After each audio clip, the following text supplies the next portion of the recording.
Every day I'm hustling. All right, cool. I wanted to try that out there. I just got done having a conversation with Dr. Sarah Coxin, and Sarah and I were talking, and the concept of hustle versus flow came up. Hustle and flow. Which made me think of a movie actually. And we had this conversation. Sarah is one of these pioneers that just like, she blows my mind. The things that she's done with her business, the things that she's done with her life, and like the ways that she consistently reinvents herself based on what she chooses to be real for, or what she wants to be working on right now. It's inspiring to me. And you know that I make it a point to find and bring in people who inspire me onto just into our community and into our world. Our conversation ended up being exactly what I wanted it to be, from the standpoint of it was a coaching conversation. This is something that is an edge for me. When I say my edge, it's the edge of my comfort zone. It's the edge of where I feel comfortable. In fact, I had made a video right before here, and I was just stumbling all over the words. I was like, it's a coaching conversation. And so it brings me great pleasure to be real with you and to document a bit of my outlier journey, my pioneer journey and Maverick journey, and do that with other outliers, pioneers, and Mavericks in order to benefit you along your way. I invite you to listen to this, as always, for insight, not information, and not for what you agree with. Right? Look to be additive versus argumentative. And take this from just something where it's good information or good insight, and see how, let's start a conversation around it. Leave a comment, leave a message, and let's get us thinking. Share one of your biggest insights from it. Share something that challenged you. Share something that made you think. And let's continue the conversation. And it doesn't matter to me when you watch this or when you listen to this or where you find this. These conversations are important. Your thoughts are important, and we want to be in dialogue with you. So come on in. The water's fine. I'll see you at the Oasis. Bye. Hey, yo. How goes it? Outliers, Pioneers, and Mavericks. I come in here laughing and having fun because I think that's just the spirit that our guest today has with us. And it's so interesting. I've been noticing as I've been introducing these, that it's like, welcome to the show, or what, here's our guest. And it's like, no, I have a friend that we're going to sit down and have some meaningful conversation. And I think for this one here, Outliers, Pioneers, Mavericks, I invite you to be a fly on the wall, and participate in your way. Participate in your way by listening, not for entertainment, not just for edutainment, not for information, not for agreement, but from a place of impact and insight into your own life. We're going to have a conversation here that is, we were talking about this earlier, relaxed and powerful, you're in the presence of two incredibly powerful people who know that about one another and are going to use that to pull out the best in each of us. And actually, to tell you the truth, I'm actually hoping at some point that I get triggered, because I learned that's the real thing for me. I like to bring all of who I am. So without further ado, let me let you know who I have the pleasure of sitting here and talking with today. It's Dr. Sarah Coxin. Sarah, it's an absolute pleasure to be able to have this conversation with you. Thank you for saying yes, and I'm excited. Me too. Yeah. Sarah, do you mind if I start off here by sharing a little bit of who you are to me, and then give you a chance to let everyone else know about your background and all the other stuff? I'm gonna get into all right, I'm cool. intrigued. Yeah. So I'm going to talk to you, Sarah. Sarah, you are a gift in my life. You're a gift in my life because our first ever encounter, you helped me remember who I was and how I wanted to show up. You were in a small group setting, and I distinctly remember you responding to an answer from a place of vulnerability, from a place of authenticity, and still from a place of power. And you were right before me. And in that moment, I knew that I had that I wasn't alone. I knew that I could belong in that moment, and that there were people that were going to be willing to play the game with me. And when I look at you, and when I see what you're doing in the world, when I get to have conversations with you, you constantly remind me that, like, yeah, there are other people out there who are playing this game, and that's inspiring to me. And that's something that I'm realizing, that, like, I'm allowing myself to receive inspiration. The people that come onto this, the people I choose to hit record with, are people that, like, honestly, I'm like, I would almost want to keep you for myself. It's so good. And that's how I know that it needs to be shared, So I see you as someone who not only is a truth seeker, but is actually able to uncover the truth. I see you as someone who has versatile skills and is able to continue to bring each and every one of them to the mix. And I see you as someone who is brave and courageous enough to say what needs to be said and to show up in the world visibly as you are, in the service of yourself, and through that, the service of other people. So I'm honored to be able to have this conversation with you. I'm excited to see where things go from there. And yeah, I just want to take this time and just speak you into this room. Thank you so much, Nemo. Yeah. I have a tear in my eye, actually. And also there's part of me like, really? Yeah. Really? Yeah. You think that about me? Yeah. But I love that. So thank you. No, thank you. Thank you. Like, it's something that, like, you drew forth for me in this moment. And I know that some people are also out there like, okay, like, I get who she is to Nemo, but, like, who is she in the world? So knowing that you can introduce yourself however you want to, why don't you tell us a little bit about you? Okay, so, well, I spent 10 years being an archaeologist. So when I was 9 years old, I decided I want to be an archaeologist. I had dreams of becoming Indiana Jones. And when I was 18, I went to university and I was like, right, okay, I'm going to be an archaeologist. And that was my path for 10 years.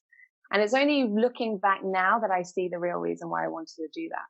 I had this sense that there was something that I was missing, that I was lacking a connection to something. And I believe that the answers lay in the past. Maybe, if I just excavated back in time far enough, I would find what I felt was missing within me. And then throughout that time, I got suckered into an academic way of being that deep down just wasn't aligned with who I was. There was a very set way of having to present arguments to the world, and,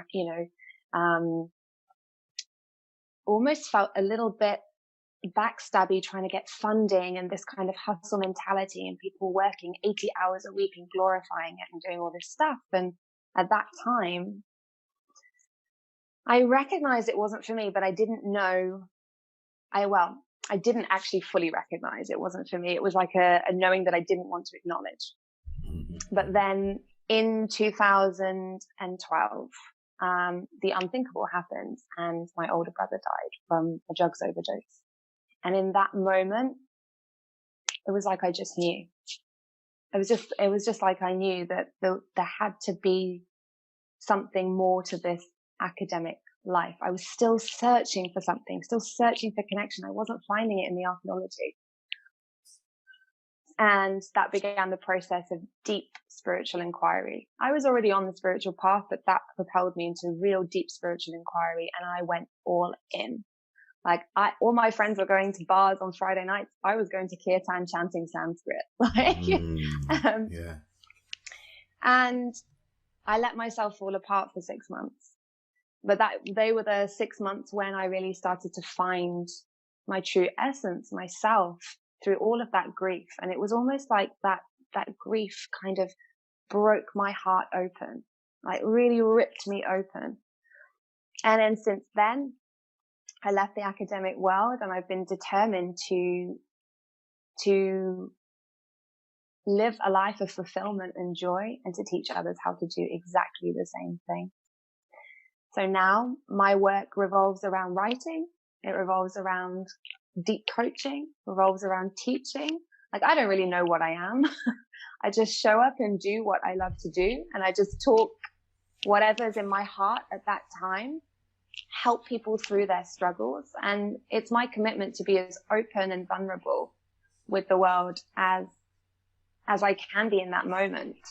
Because like you say, it's like, you don't want to feel alone. You want to feel like someone understands the struggles that you face, but also the things that you're trying to create in the world. So that's my life in a nutshell. Yeah. Yeah.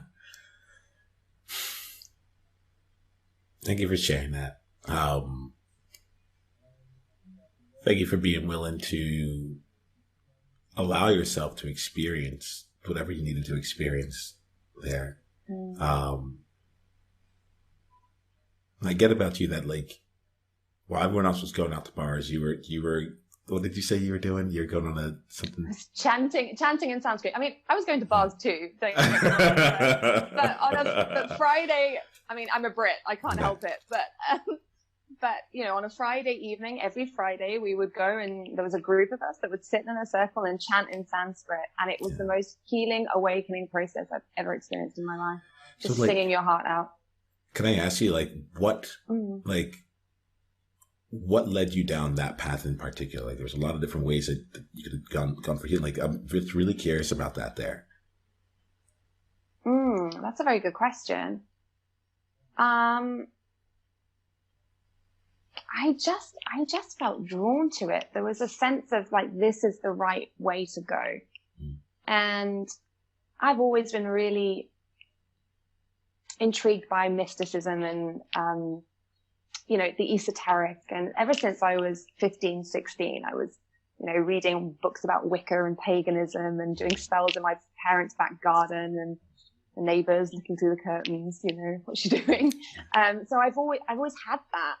So I think it was just a natural thing. There was a yoga center near where I lived, and it kind of presented itself to me, and I felt really drawn to the people going there. And it was just this knowing of like, okay, this is for me right now. And it was only for a few years, and then I left because I outgrew it. But for that, it was like being in a cocoon. It felt very nourishing for me. And it was a perfect way to really feel into my grief rather than pretend it wasn't there. Yeah.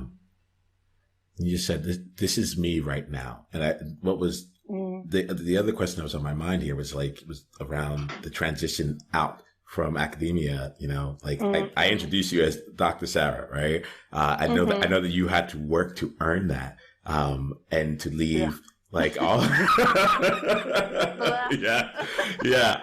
As someone who was working to be an actuary for 6 years and taking all these exams and stuff, I'd say for 6 years, that was 6 years working. I had started in college, so it was like 8 or 9 years, altogether, just taking exams. I get it. And I think a part of me was really curious about like making that change and being able to like leave that behind. But you said something here around like, now I've forgotten exactly what it was, but it was something along the lines of like, it was the right thing for you right now. Right.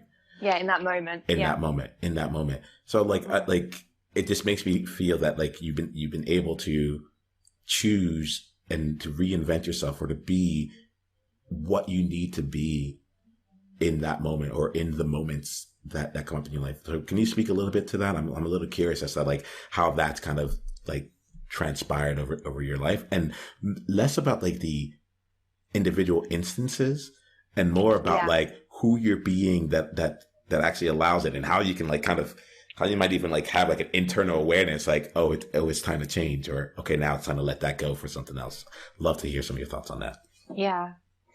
So I think I've never really had a super strong identity in terms of like, you know, I'm an archaeologist, I'm a yoga teacher, I'm a coach. Like, I don't feel that or if I do feel that, it's momentary. It's like, oh, this is who I am for now. So I've just never felt this, I've just never felt this kind of, I'm trying to find the words here. It's really difficult to describe. Like, I've never felt cemented into anything, if that makes sense. I've always had this, I think it's part of my personality that's just like, okay, she's going to be whatever she wants to be. And that comes with challenges as well, particularly with other people, because people get what I've seen in my life is people get comfortable with seeing you a certain way. Sarah the archaeologist, Sarah the yoga teacher. Oh, what's she doing now? Okay. I thought I knew, I put you in that box, Sarah, and now you're stepping out of that box and going into another box. That's scary for people, particularly family and certain close friends as well. So I don't even know if I'm answering your question here. You are in the way that you are. So keep going. Yeah. I'm like, what was the question? So I think let's talk about something more tangible. It's like how I make that decision to. I'm good. I'm actually good with the intangible because I guess, let me put it this way. I think, Sarah, you're hitting on something that it's the reason that I asked the question, right? Like, you know, the word labelless came up. It's like, there's no need for a label. There's no need for a box. Sure. If you want to put me in a box, you can, but like, you can call me a coach, but like, I don't identify that way. I do some coaching, you know, if that's what you want to call it. But like, all I know is people I get the sense that like people enter a space with you and you serve them as powerfully as you can. And then they leave and they go off and do the things that, you know, that brings them joy or that brings them more, or they do what they're doing in the world and it brings them more fulfillment and so on and so forth. Like if people want to put that in the box of coaching, great. If people don't, awesome. Like that's a general sense that I get about it. And I think in that intangible space here is really where, I don't know, maybe it's just something that I'm drawn to. But like that area of like, this is the actual game. What is it like to be, a lot of times, a lot of my people are Mavericks. So they're like, I don't really care if you're going, I don't care what you think. This is what I want to do. And it's not like from a pure rebel way. It's just more like, I'm not doing this because of you or not because of you. I'm just being me in this regard here. So we might have lost that flow of consciousness. And that's okay. But I also think that like what you were sharing there is actually just really important stuff. It's the reality that we all kind of navigate through. Yeah. And to be honest, I'm all about the intangibility because most of the profound shifts that I've felt in my life and that my clients have experienced in their lives, they are intangible. There's an intangibility. It's because of how, you know, it's how we feel. It's how we show up in the world, and you can't necessarily mark that, which is not so great for marketing, let's face it. But in terms of like real quality of life experience, that's key. That's key. It's like who you're being in that moment. Yeah. Go ahead, do something else that's on your mind. Is there anything else on your mind?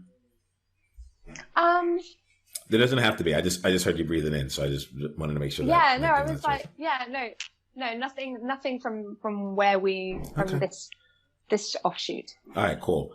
I'm gonna do something different. Like I am super curious, and like all I want to do is keep asking you questions in this place here.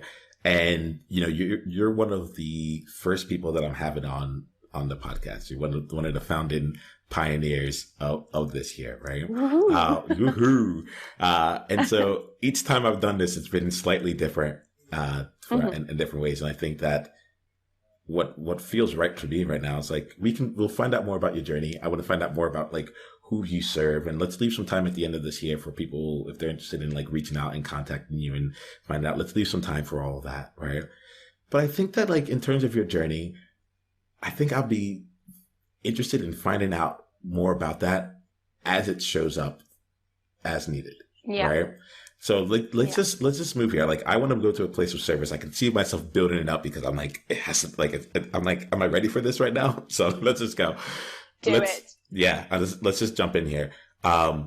This is a coaching podcast. And one of the things about Outliers, Pioneers, and Mavericks is that, you know, we're out there on our own. You know, we're either like, we're walking the desert and they're like, is there anyone else out here? Or there's miles of like this road ahead of us, or we're climbing a mountain and there's just like freshly like packed snow, like with no footprints, nothing for us to follow. And so from that place there, like there's no journey that someone else has gone on that we can follow on our own. Right? And I want to create some space for us in this conversation, the same way that you give and that you serve other people, for me to be able to serve you. Right? Thank you. Absolutely. So I'm going to come in here, and I love to really just create space for me to really do my magic in the coaching capacity, and just go for as long as it takes. Sound good to you? Sounds amazing. Awesome. So there are 6 things that I typically need, and we have enough time here to like really go through them, right? And you can say yes or no to any of these here, and just based on how you respond, that will just shift some things for me. But like, this is what I would need to really be able to bring all of my magic to the table. All right? Mm-hmm. Cool. The first thing is that I'm going to hide nothing and hold nothing back throughout this conversation. Are you okay with that? I am. Me too. Okay. All right, cool. I'm glad to hear that then. I'm in. All right. Second thing is that I'm here to serve you rather than please you. Is that something that works for you in this conversation? Yes, absolutely. The third is that I have a track record of having life-changing conversations. And at this point in my life, I refuse to have anything less than that. It feels good to say. It's just like, it's just true. It's just true. Owning it. Yes, I'm just saying, like, that's it. Like, it's life-changing or not, right? Are you open to the possibility of this being a life-changing conversation? Absolutely. I'm counting on it. All right, cool. And we'll just see how it goes, right? But let's leave that possibility open. For this conversation, I'm coming in, and I this one actually feels like I can just say it real quick, but actually, no, let me not get in my own way. I don't have any answers for you, Sarah. I'm not trying to come in any answers. You're not broken. You don't need fixing. Like, none of that is the space that I'm coming in here with, right? Mm-hmm. I don't know. Like, some people might call it coaching. Some people, like, I'm tired of putting a label on it myself, because I realized I was leaving out certain elements of me. But this whole thing here is not about me providing any answers to you specifically, but instead to help you live into more powerful questions in your life.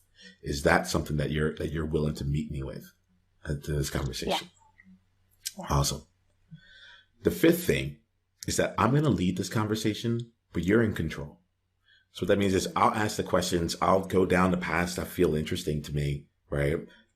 And at the same time, you can control however you want it to go, whether you want to answer it, whether you need the flame to be taken up higher and to get to dive in even more deeply, or if you need to take us out of the context where we are and put us somewhere completely different. Like, this is you. All right. Mm-hmm. All right, cool. Is that something that you're good with? Yeah, I'm good. All right. And then the sixth thing here, my favorite one, is the brag zone. So for this conversation, are you willing to put humility to the side, to not have to worry about being cocky or coming off arrogant, and allow ourselves to just be messy and be full with all of our amazingness, so we can start from that place versus like working our way to where you've always been? Is that good for you? Yeah, I love that. All right, cool. Is there anything else that you would need, Sarah, in this conversation to feel both safe and brave? Because safety is not enough. No, I'm an open book, and I feel really aligned and really ready. All right, cool. So let's go with this here, Sarah. Let's see. You're feeling really aligned and really ready. If there was one area in your life where you were feeling out of alignment or not quite ready for, that if we were able to talk about today and you were able to get into the place that you needed to with that, could shift everything for you, what would that be? So it's the thing that I'm finding most challenging at the moment is staying in alignment with myself and not getting sucked back into the hustle mentality. This idea of like, I have to create, I have to do, I have to achieve. And it's like, it's this weird and wonderful dance between really going back and being in flow and being connected to myself and being in that space for a few months. And then I get very, very quickly pulled out into hustle, into over-pleasing, into filling my schedule with things that are not intuitively, I know, like, this is a dead end. This is going to be a waste of my energy. But it's, what I'm recognizing is that very often I look at what other people are doing and I'm like, maybe I should do it that way, even though my way's working. And then, okay, well, it's not possible to have, have created what I've created without working hard for it. So then it's like the guilt comes in, and then I whack a load of stuff in my schedule. And it's driving me crazy, because also it makes me feel like a massive fraud, because part of what I'm teaching is about ease and effortlessness and flow and prosperity. Now, the prosperity bit I've got down, like I have no problem making money in my business, but real prosperity is not just your bank account. In fact, that's such a small facet, but it's everything else. It's like the quality of your life, the full richness of experiences and relationships and just being in the moment. And so sometimes I'm not practicing what I preach, and that feels just, like big fraud. Why, I can't even show my face right now because I'm not practicing what I'm preaching. I've got sucked back into this very driven masculine way of being that's been there my whole life. And yeah, that's my biggest challenge. That's the thing that I really am wanting to look squarely in the eye now. I cannot brush it aside anymore, and I cannot keep going back to, now I'm in flow, and now I'm in hustle. It's like I want to look this squarely in the eye and dissolve it. Cool. I'm feeling you. I can actually like feel you when you were talking about like you want to like look it squarely in the eye. So do you mind if we pull that up a little bit? Yeah. And play with that? Yeah. And so I'll speak to the thing that came up for me. It's like you talked about in your work that you do, like you talk about how you can do things in a way that is both vulnerable and authentic. Am I right there? Let me make sure that those words are not the words that those words were not just my own words. So yeah, they're my words. So like, and I'm also at this time like sensing like a tension of like, okay, I think there's an American movie called Hustle and Flow, but like I think so. I think it's like based in the 70s. Yeah, life movie. Yeah. And so like so in my mind, like I almost see them as two different characters, the hustle character and the flow, and there seems to be like from what it seems like I'm picking up here. It's like, okay, I'm in hustle mode right now, which actually feels out of alignment. So I don't really even want to be seen. I don't want to be visibly hustling. Am I getting that right?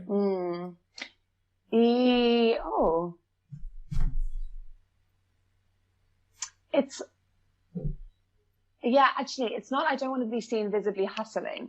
It's that when I hustle, then I get myself to a point of exhaustion, and I don't want that to be seen. I will show it because I believe in vulnerability and authenticity, and I have shown it to my community. But there's this fear inside of me. It's like, now they're not there. Now they're going to lose the trust in you. Do you know if that makes sense? It makes so much sense. The fear. That's the fear. It's the fear of the after effects of pushing too hard.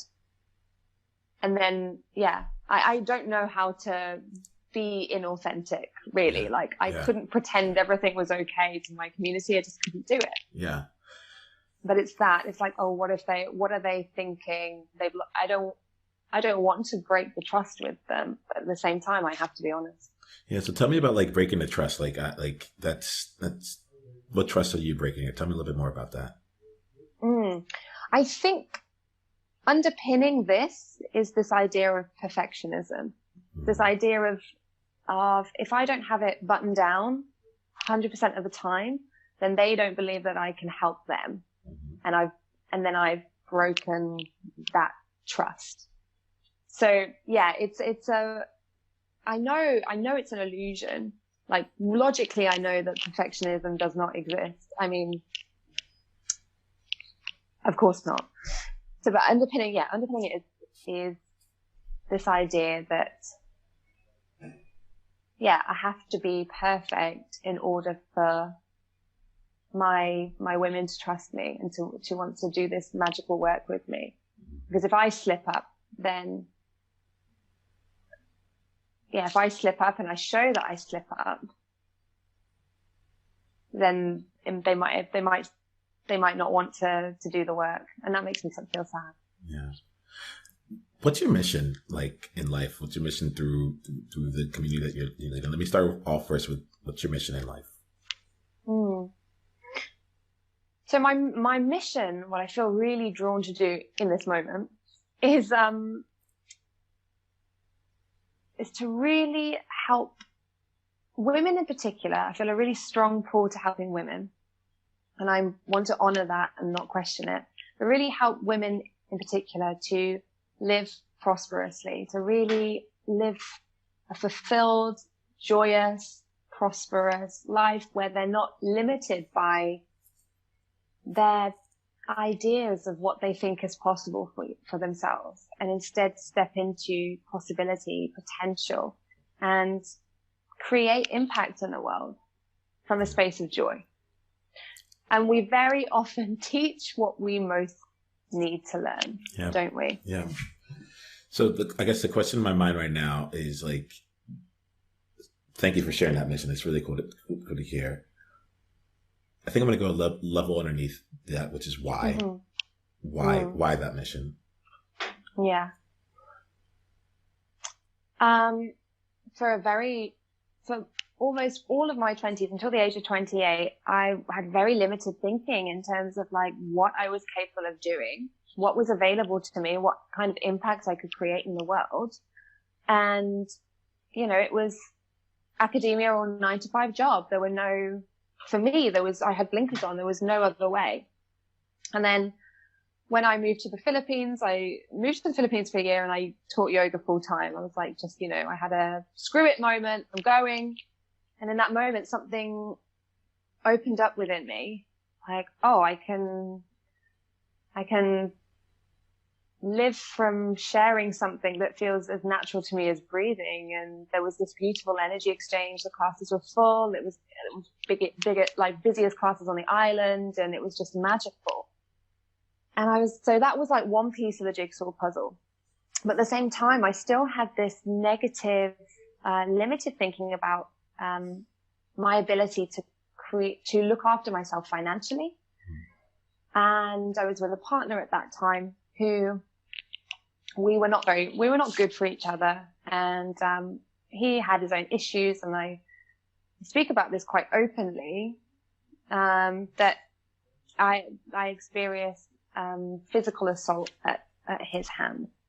And I still did not leave because I had this idea in my head that if I left, I wouldn't be able to make it on my own financially.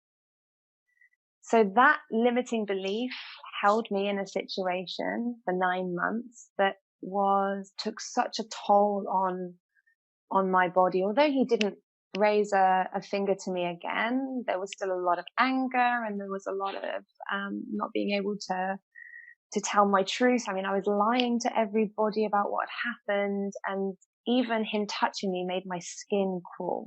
So I was in a cage. And when I finally left, I had no money to my name, and I just had to leave. It was just one of those things. I just had to leave. But my belief is that one of the biggest things that held me with him was this fear that I won't be able to survive financially. And so that's the reason why I want to show that I'm now teaching women how to be masters of their own,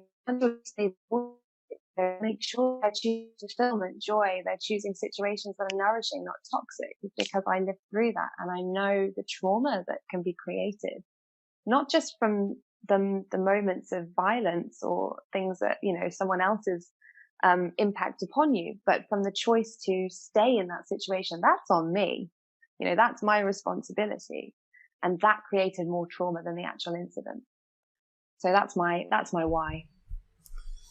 Thank you for that, Sarah. Like, this is I remember you sharing some of the story with me here, and to be able to really just get myself back into alignment with your why on this is really important to me.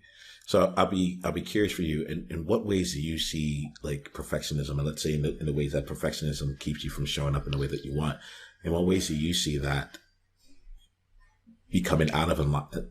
It's not really. That's not the way I want to ask this question. In what ways does like the perfectionism and not allowing that to be in the role that it's currently playing in your business, how is that keeping you from fulfilling your mission in the eyes of those that you lead?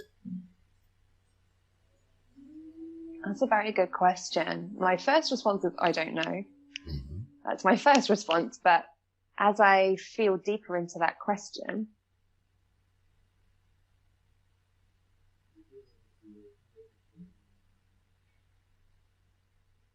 you know, life is a circle. Nothing, in my view, is linear at all. So the lessons that we learn, we come back to things again, and sometimes we have to unlearn them even more. There's lots of layers, lots of depth. So it's not like, boom, sorted that out. Now I'm great. Now I can market myself to the entire world and they can all come to me. Life doesn't work like that. And I know that. Unfortunately, there's a lot of smoke and mirrors out there, and that's perhaps for another conversation. But so life is a circle. There's something so cyclical about life, you know, particularly as a woman as well. We have these monthly cycles within us. Nature is cyclical. Like everything is cyclical, even the lessons that we learn. It's like, it's not like, it's linear. It's like a spiral. Like I see it as a spiral. Like you come back to the same point, but you're going up and up and up. So you're transcending it each time. So to not share it, to not share me coming back to that place again is doing a disservice, because it will make my women feel like if they keep coming back to this point, there's something wrong with them. And I don't want anyone to think there's something wrong with them. So there's nothing wrong with it. We don't, like you said, there's nothing to be fixed, and none of us need to be fixed. So I know that on a deep soul level, but it comes into conflict with what I see or what I'm perceiving, let's say, outside of myself in the online space. Yeah. And there's a tussle there. Yeah. Of like what's true to me and what will, there's a tussle there.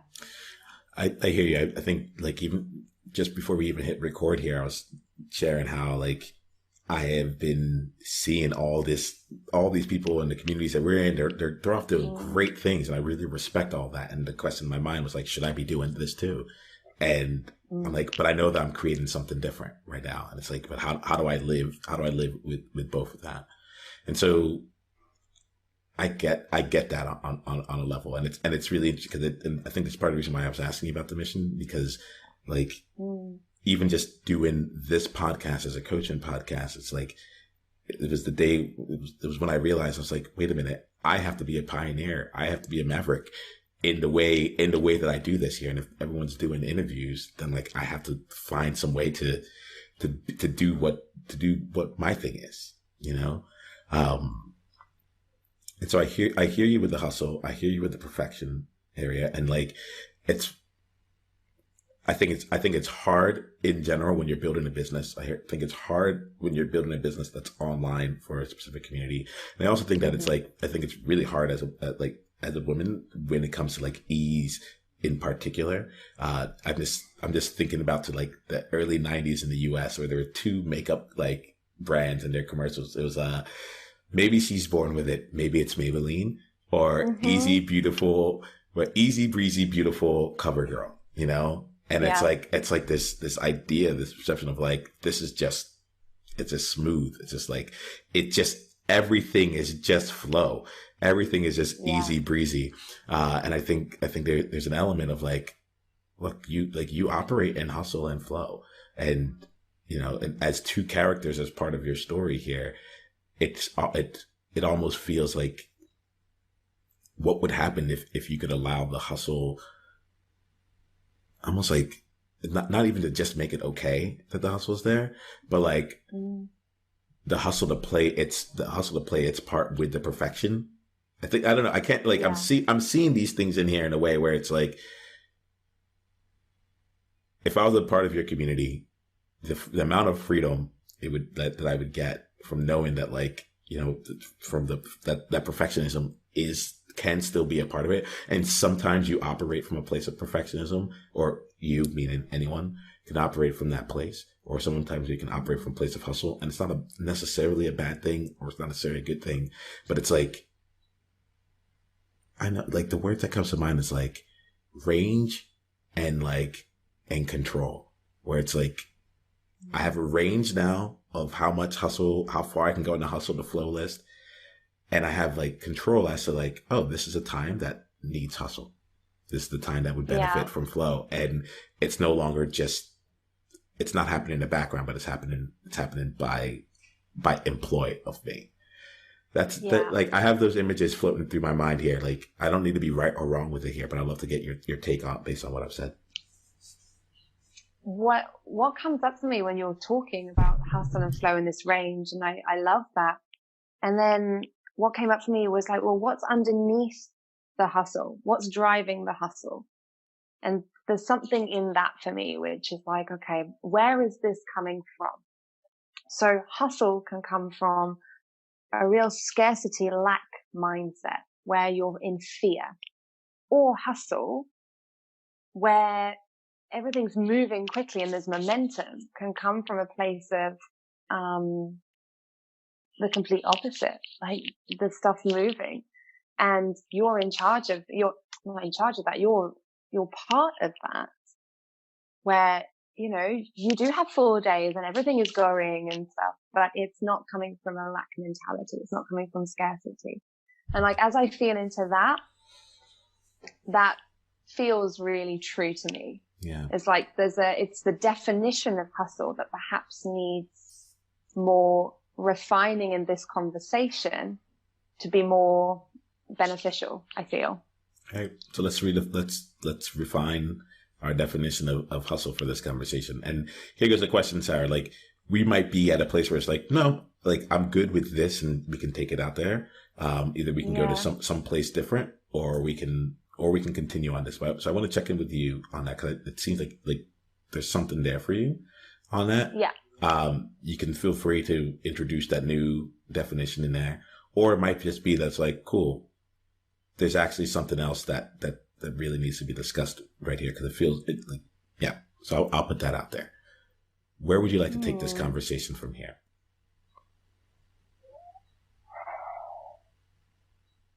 I think going down the hustle route is good, because it's a word for me that's in my psyche, and I don't know how it got there. Mm-hmm. Because I never understood this word before. So I think, going down here will be really interesting. Who knows what will happen? Yeah. So do me a favor, like, redefine hustle for me. Like, now, like, refine it for me here. Like, let's get out of I have emotional stuff with hustle. I just like, I'm like, I almost said it. I'm like, I hate hustling. Like, that concept of it, like it's just like, it's just off. So I'm bringing even my own emotional interpretations around that word. Yeah. So why don't we just refine that right now for the two of us right here? What is hustle? What is hustle for you? Hustle when it feels bad, when it feels heavy, when it feels exhausting. I can feel it in my body. Like, when I think of the traditional, traditional definition of hustle, it's like working your ass off, basically. Like, when I feel into that, it's like you are in charge of your results. Like, you are the one that makes everything happen. Nobody else, no help. Like, get in there, get going, keep going. Don't stop. Don't even stop the breath. Just move. And if you're not getting results, it's your fault because you're not hustling hard enough.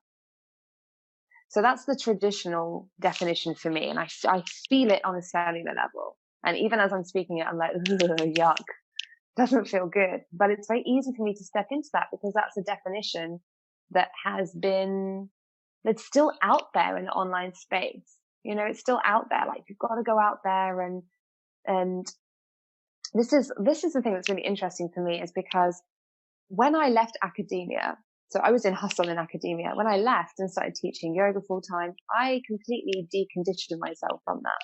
So I was in flow and everything felt, you know, great when I was teaching and all that kind of stuff. And then coming back into the business world, I reconditioned myself for hustle because that's what I was seeing. I was like, well, this is the way it's done. I totally get you on that. So like, and I really do get you. Like, the last year and a half has been a lot of me, especially when I was working on the one-on-one business and filling my one-on-one practice. It was just like, I'll just go where I need to. The right conversation will come. I will remain in flow and so on. And now that I'm stepping into this newer part of my business where I am like, okay, it's not scale to me. It's just that for Outliers, Pioneers, and Mavericks, it's like, we need to come together. And that element was missing from my business and from the one-on-one place. It's like, oh, all of a sudden I can feel myself like reverting back to 2014 Nemo, where it's like, you know, I resisted this podcast for a very long time because I'm like, I know how to do podcasts. That's not hard for me. But it's like, is it just a thing that people should do? I resisted like having an email list, all those things. And now they all make sense because they've actually changed. It's coming from a very different place. My foundation, like I've oriented myself toward the right place, and now I'm going from there.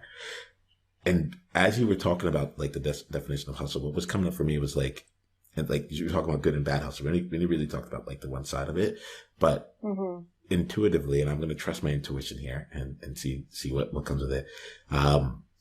Intuitively, I just got the feeling I'm like, is it a bad hustle because you're hustling towards something that like you don't necessarily want in this moment?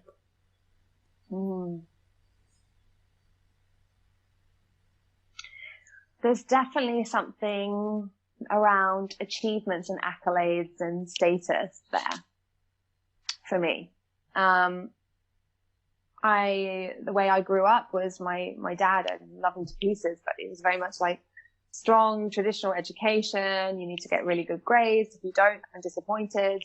And there was a lot of pressure put on me from a very, very early age, doing exams when I was 8 years old, that kind of thing. And so that comes up for me when I feel into what you just said, because it's like, what do I actually want? And when I strip it back, all I ever want in any given moment is to feel free, to feel expansion in my body. That's all I ever want in any given moment. And the status, accolades, the thriving business, all of that. Intuitively, I know that that's actually a byproduct of that space, of feeling into that space more consistently. And there are months when I do feel really expansive and things just exponentially grow. And then when I get into the lack and scarcity and the I'm not good enough story, I need to have external results to prove my worthiness, then it feels a lot harder, becomes a lot harder. And that's when the real hustle is in bad hustle. It's nothing good or bad, but you know, the hustle that doesn't serve me. Yeah. The hustle that doesn't serve my spirit. Then that's when I allow that to be the default setting, or I return to it, or I allow it to come back in, or whatever it is, whatever the process is happening. Cool. So I think there's something in there that feels really, that feels that it could be very meaningful for us here, right? Which is, you said there's an element of like that, like at any given moment, all you really want to be feeling is expansive and free, right? And so I'd love to come for the rest of this conversation from that place here, right?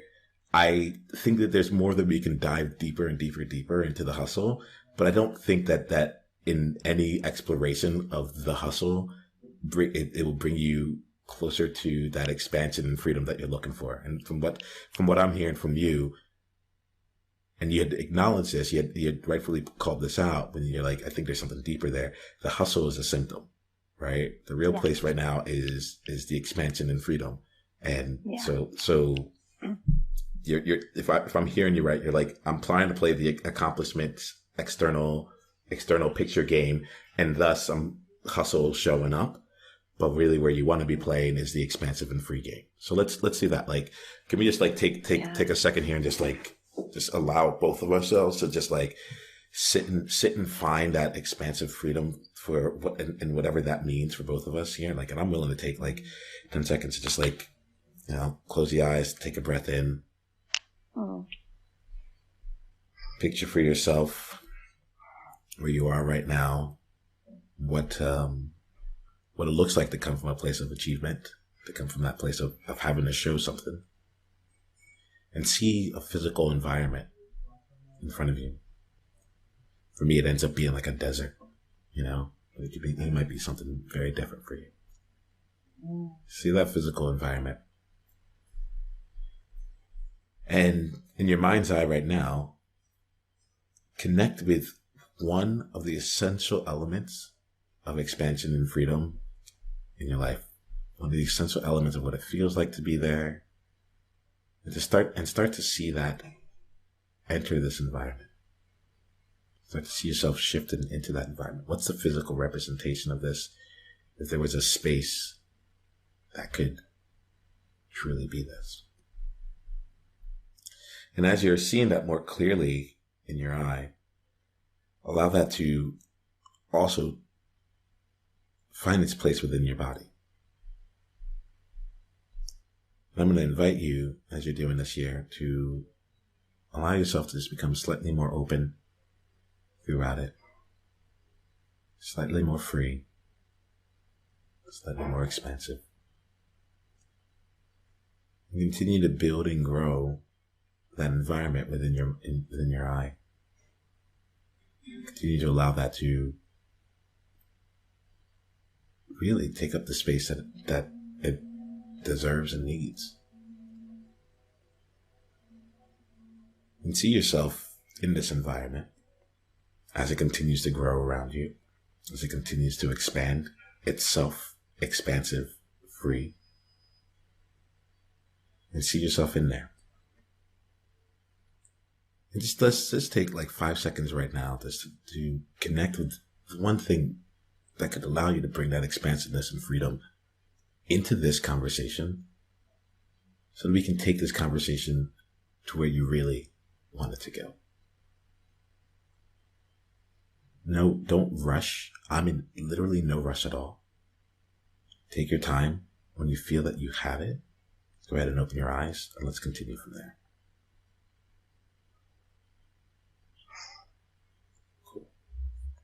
So, Sarah, the question on my mind is like, what do you truly want to create right now?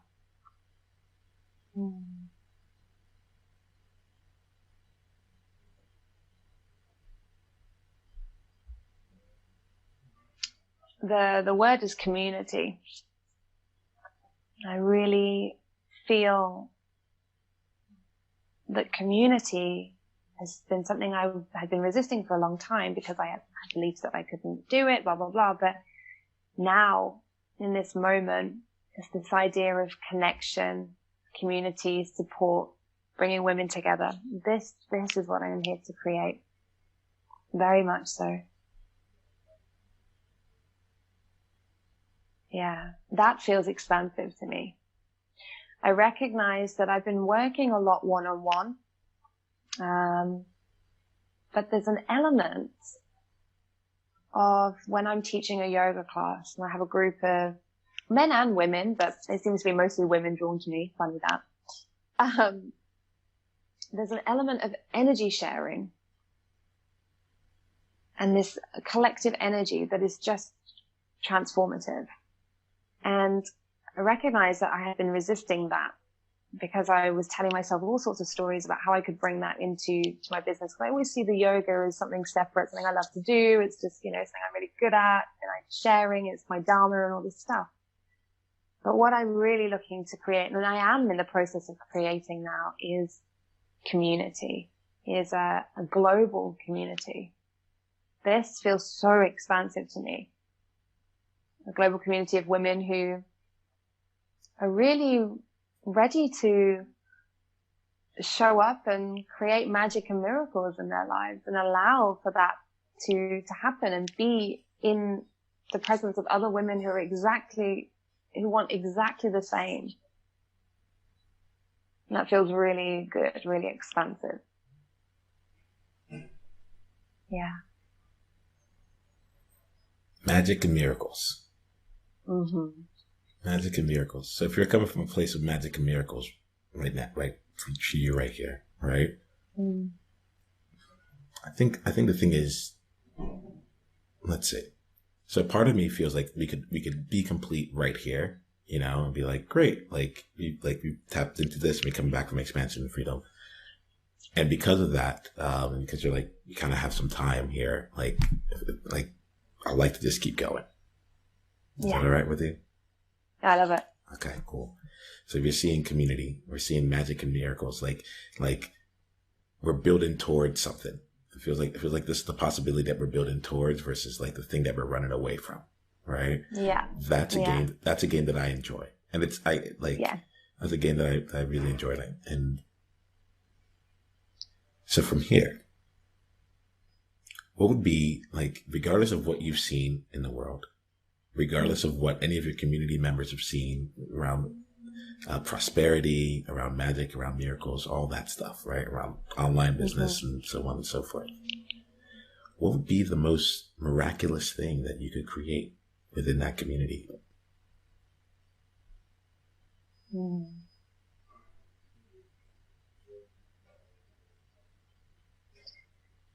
Deep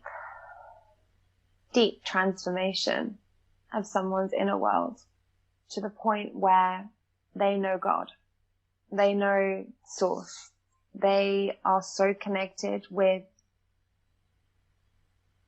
the truth of who they really are. Like that whole stripping back, the excavation of layers. Mm-hmm. That's the magic. That's the most. A miracle is, a miracle is really returning home to yourself and knowing and really recognizing that in every moment you are supported. That's a real miracle. And deep transformation, that feels really expansive. And also for it to be a place that doesn't, because I see this when I teach my yoga workshops and classes, it's very easy for me to draw people into that space, and they're there for that moment, but then out they go back into the world and it's forgotten about.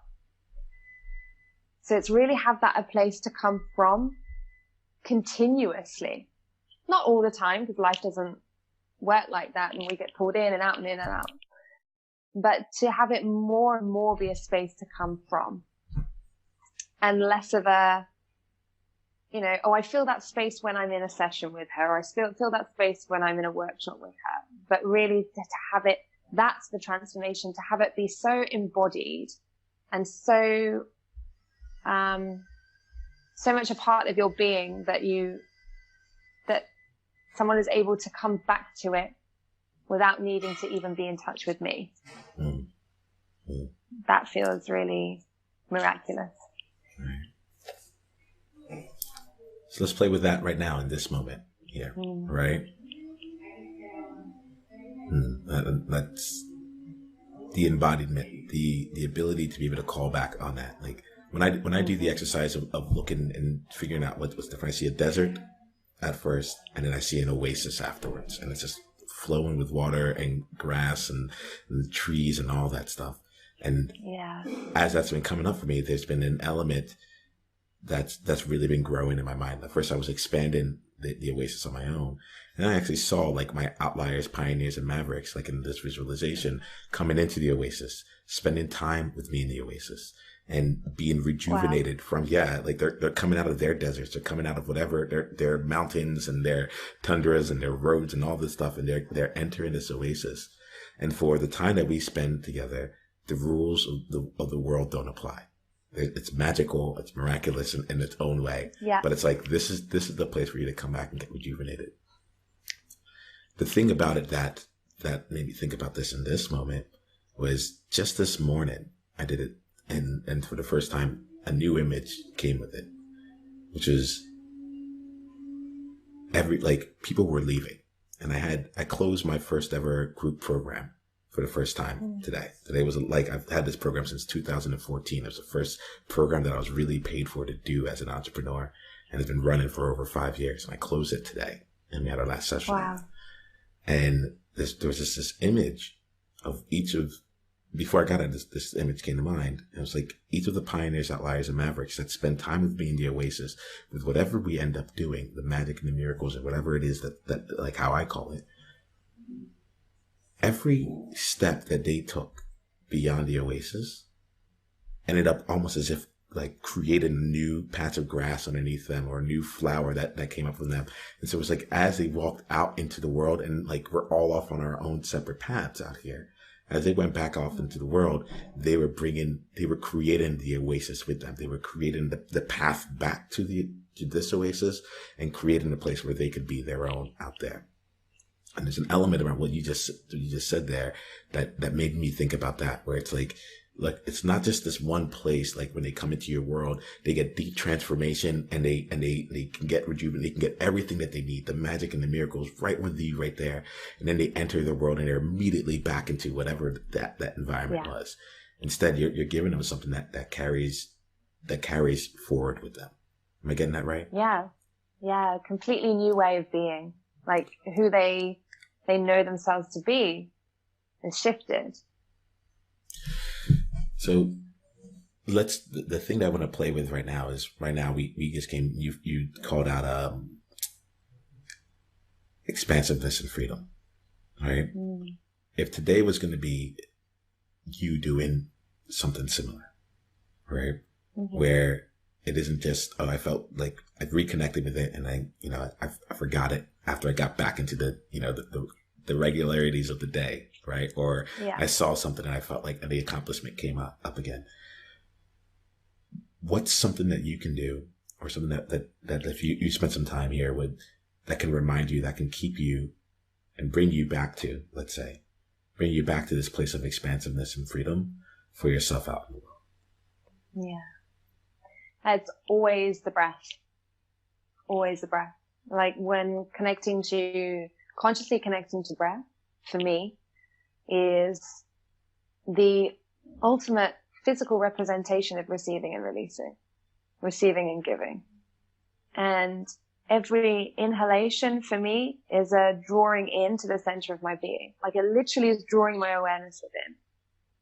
And each exhalation, I can feel this sense of, I am here right now. So whenever I'm really consciously connecting to my physical breath, and I deepen a little bit to really exaggerate that awareness, I'm home. I'm home. And the expansiveness, the freedom, it's all there. It's all there in that moment. Yeah. Yeah. That's like what I'm getting, what it feels here is like, it's like, I said, it really feels like this is, you said the word home. Like, it's not even like a compass. It's like coming from this place here, the rest, everything else is kind of falls into place. Like for you, when you're coming from home, whether it's the global community, whether it's, another program, whether it's whatever it is right there, it's like, am I coming from home right now? Yeah.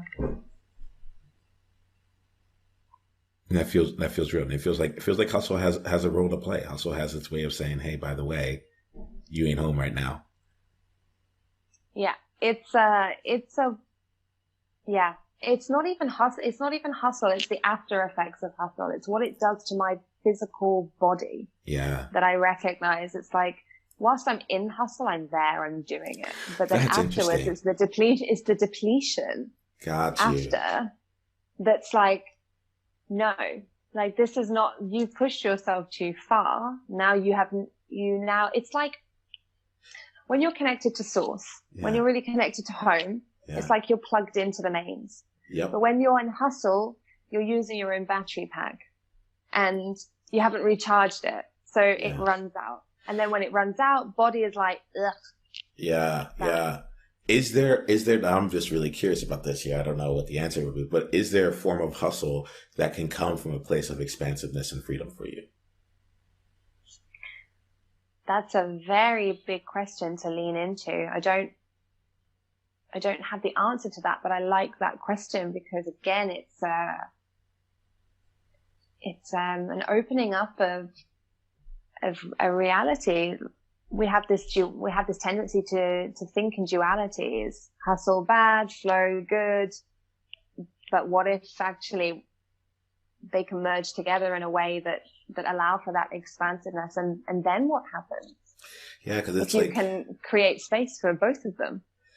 There's this thing in my mind that's like, yeah, what if you had an unlimited source of energy, and you're able to apply like whatever the creative energy is that shows up from hustle, which might feel like flow. like hustle, exactly. and that might be one in the same, they might be like, aha, we were the same person the whole time. Like it might be one in the same, because I'm experiencing something right now where it's like I was stuck for the longest, and I was doing then I started getting a whole lot of things done just for the sake of getting I'm like, I need to kind of get out of it. But now that I'm like aligned with like my tribe, and I know I'm leading Outliers, Pioneers, and Mavericks, and I know that I am an outlier, pioneer, and maverick. So no matter what I do in any given moment, it's serving, all of a sudden all the things, I was reverting back to the 2014 Nemo and all that. Yeah. Those are all things that I was afraid of before I got to this point. Like, it didn't make sense for me to have a course because people have courses. It didn't make sense for me to bring together a group program because that's just the next thing to do. But now that I have my Outliers, Pioneers, and Mavericks, I'm like, of course I'm going to want to give you as many different resources as possible. I line up, my calendar was empty 2 weeks ago, before the, let's say before the intensive, beginning of the end of March. And now it's just back to back to back to back to back. I'm having conversations. I'm recording podcasts. I'm doing coaching sessions. I'm doing evening events at night. It doesn't feel like hustle at all right now. This feels like, this is exactly what, there's so much that I've hit that alignment, and it's just beautiful day. I'm getting off this call, and I'm going to go coach again for another few hours. I'm like, okay, amazing. But it's tapped into a different energy source. That's it. Underneath what it is, underneath it, there isn't scarcity or lack, or there isn't a drained battery or a draining battery. You're plugged into. You said the word alignment. Yeah. That it's so in alignment. So maybe this hustle is your hustle now is what I see as flow. Yeah. And I think actually the fact that you said that makes total sense for me. Is that you use the word hustle and it feels expansive to you. I use the word flow. I would use the word flow to describe what you're. Yeah, no, I would use it too. Hustle still hustle still has this feeling, this connotation here, but in this conversation, I'm almost discovering here where it's are they really any different? And I think it really is it's they're twins or two sides of the same coin. Just where's the energy? Yeah. Where is the energy coming from, and where's the alignment coming from? Yeah. Are you plugged in? Are you plugged in? Are you plugged in, or are you where's it coming from? I love that. And I think that's the distinction here. Yeah. So let's wrap things up and let that play out. I'll be curious to see for you to see where are your energy sources? When does alignment come in? When does it feel like flow versus hustle along the way? But I think more than anything else, it feels like the core thing right now is just to keep tapping into that expansiveness and freedom. And to use that as a source, because it is, and I'm taking something away from this as well, because it's something that's on my mind. I'm like, you know what? There's a lot getting done right now, and I don't feel like I'm hustling. You know, Feeling good. I'm feeling good. I'm fully in there. So let's take this time to just like to get ourselves off the hot seat, get ourselves off the spotlight, and just like and just be with that and see what we create from here. And let's wrap up our conversation overall. Right? In this moment, I'm feeling called to talk to the Outliers, Pioneers, and Mavericks directly. And then I'm going to come to you to give us some of your closing thoughts, and then also how we might be able to stay in contact with you, if that works. Okay?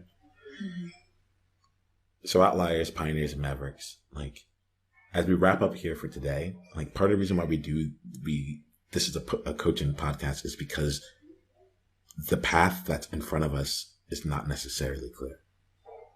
And I really have to hand it to Sarah for choosing to do the work of refusing to settle for the surface and to continue to excavate to get down to the truth of it. The archaeologist, like, continues to live, right? And, you know, in listening to this here, go back, like, see the path that we took. It was not a linear path to get to this place. And even if we came directly here and said, oh, hustle, energy, like, we may not have actually been able to get part of the journey to the answer is the answer, which is why all this is available to you. So I would like to leave you here with one question, Outliers, Pioneers, and Mavericks. And that question is, what's the source of your energy right now? What's that never ending battery from you that when you are in alignment, all the rest of the stuff can take place?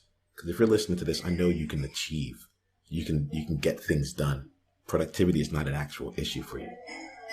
It's the energy and fulfillment. So let's spend some time here. My ask of you is to spend some time considering what that energy is for you, what that battery is for you, and what alignment really feels like for you. And then let me know. I think that's it. I'm making this up on the spot, but like, I would love to know. Like, send an email to, you know what, come join our Facebook group at the Outliers, Pioneers, and Mavericks. Just look it up on Facebook and come let us know, you know. But that feels right. Sarah, I'd love to bring the attention to you here. And, you know, you've been really wonderful in sharing where you are right now, where you've been in the past, and coming from a place of vulnerability and authenticity throughout here. And also for like a tenacious hunger for like, no, I came here for a reason. I want to acknowledge you for that and for your decision to go through that. Is there anything that you'd like to share from this place? I like to ask this: what's been your greatest insight from our conversation? Could be from the very first minute, or even before we even got on a call. And then, what's one takeaway or one thing that you'd like to share with the Outliers, Pioneers, and Mavericks? And then the last thing is how we can keep in touch with you. So, an insight, something that you'd like to share outwards. So, basically, an insight and outsight, and how we can keep in touch with you. I think my greatest insight was that, this idea that life is cyclical, and that really it's very, very powerful to share when you're coming back to up against the same stuff again and again. It's really, really powerful. And that's been a really big insight. It's like, oh, it's okay. It's okay. Like, I knew it was okay, but now I really know it's okay. And I'm gonna commit to showing up and keep doing that. So that's been my biggest insight personally. And then my biggest outsight is,